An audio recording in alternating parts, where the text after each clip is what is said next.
Hello there, this is Rom Wills coming back at you with yet another podcast. Women perceive a man's looks through her social lens. And this is kind of a follow up of what I talked about yesterday. Because one of the things that I'm seeing with a lot of these comments saying looks, they think it's just one type of look in there. And let's be real, look, we got to bring race into this. They usually think some like, they'll say the top guy is some square jawed uh, white man who's at least 6 feet tall. Let's be real with it. When they use the examples, they do it. And even if they bring in someone of another race, it's usually like someone who got that look, which incidentally, most white men don't have that particular look. Most people don't have that look. But the reality is, women globally, we talking in a global thing, not a group that's like just 10%. Women globally always are going to look through several lenses, the first of which is their own race. Like, okay, like you talk about that square jawed, tall thing. But yet, if you look at a lot of Hispanic women, especially when they come in from the Central America area, Central America, even sometimes even South America, a lot of times the guys that they going crazy is over don't have that square jaw or even that that height. They might come off more. They might look. They might see that guy through. They will see that guy, not might, but will see that guy through their cultural lens. Also, what the pure genetics are. You get some guys. They ain't all that tall.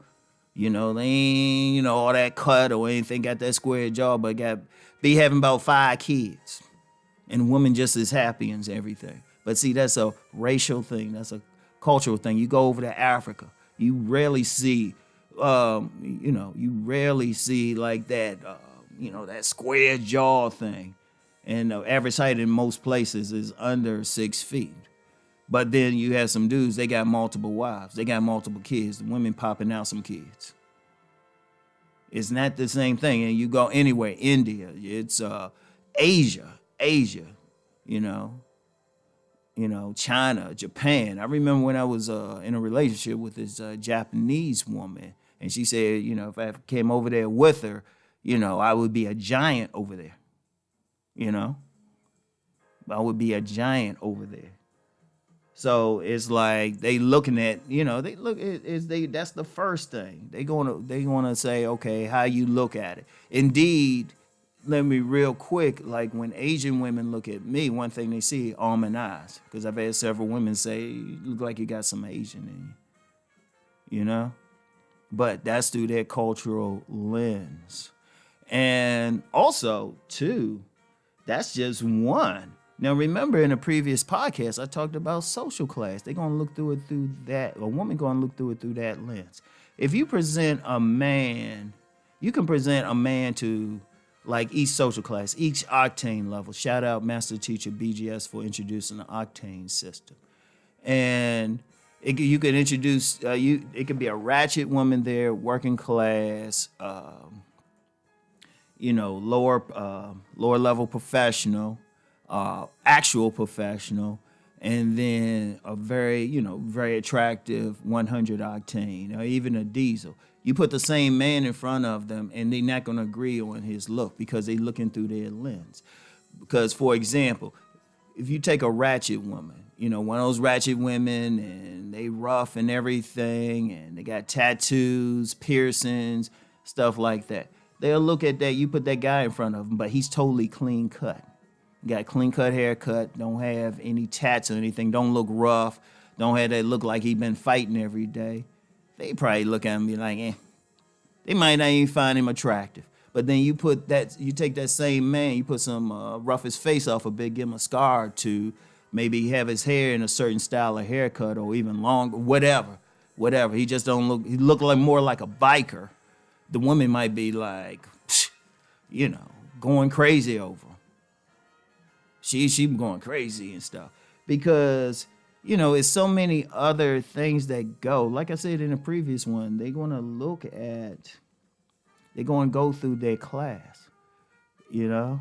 They're gonna go through their class. It's not so much as it's not so much as the genetic look. It really ain't. People think it is, but I would challenge anybody who think, oh well, Rom don't know what he's talking about. Okay, well, tell me which social classes that you've actually intimately dealt with, and the type of have you watched what type of women would go for that type of guy? Because I'm gonna tell you something now. Dude could look like a fashion model, but you put him in a ratchet area or something, they'll say he look corny, and some of them might even say he look gay. That's how deep it is. But then you put that dude who's like tearing up in maybe a ratchet area or a trailer park, something like that, with women going crazy. You put them in an upper middle class environment or a wealthy environment, and they just gonna look at them. They like, hey, yeah, go get my drink or go park my car or something. So it's like, how they gonna perceive it? Because I'm gonna tell you what, yes, people have the genetics, but then they also is also other factors. How are they dressed? What's their clothing style? How they cut their hair. How they cut their hair is a big thing. Hair, I'm gonna tell you what, just on a general level, how someone styles their hair, cut their hair is a big indication of where they stand. You know, they people view it through their subcultural lens. Now, one subculture that I've dealt with a lot, in particular in the black community, is like the Pan-African communities. They also have maybe some rosters.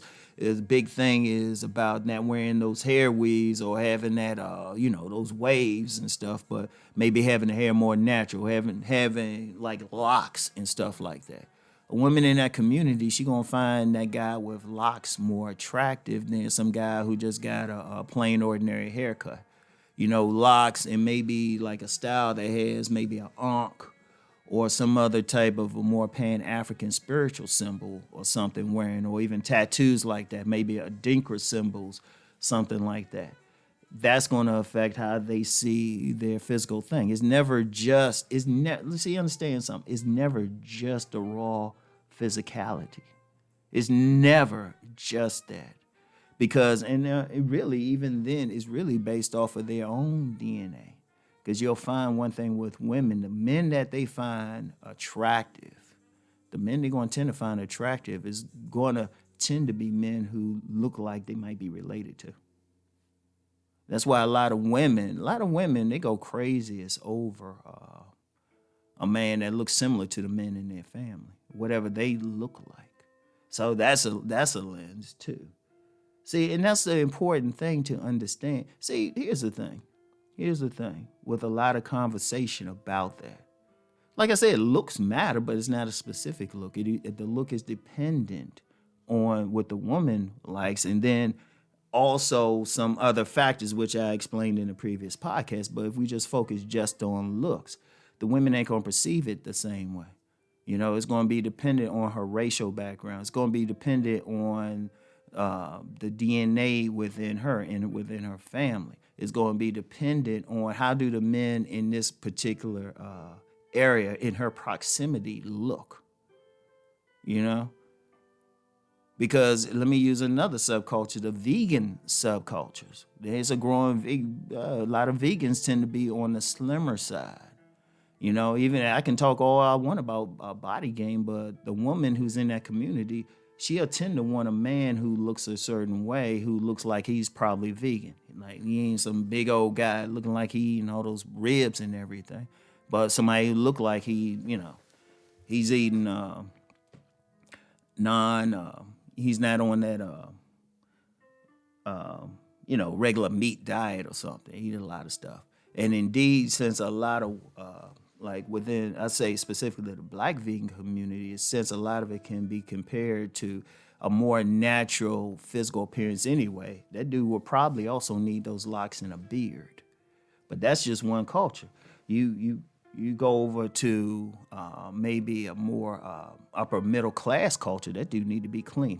If he got one tattoo, the woman might be like a facial tattoo.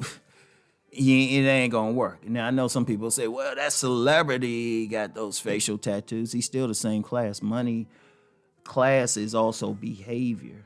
And there's a look, seriously. If anybody can take a look at different cultures, there's a certain look.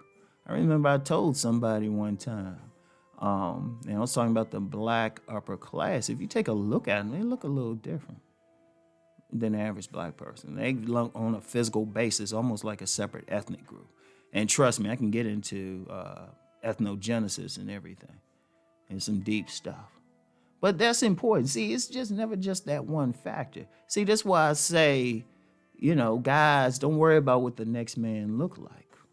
Don't worry about it. Don't even compare yourself to him. Worry about where you at. What social class are you? What religion do you practice? What race are you? Seriously, it's all of those make a big ass difference. And it's unique to you. So that's your signature. All right? Seriously. Seriously, it's deeper. And then see, I'm gonna tell you what, that's one of the things I don't like about the conversation. It was like people act like there's some universal shit. No, it's cultural chauvinism if they think their look is universal and everybody want it. And I'll say it. I'll say it to someone's face. Because we gotta be real with that shit. Anybody who actually goes outside can see women like different things. You get a group of women. Like I say, you get a group of women, different races, different social classes, and present the same men to them. And that one man in there will get 100% of the women saying he looks like a 10 or something. I guarantee that. I guarantee. In fact, even I use a great example. A lot of people use Jeremy Meeks.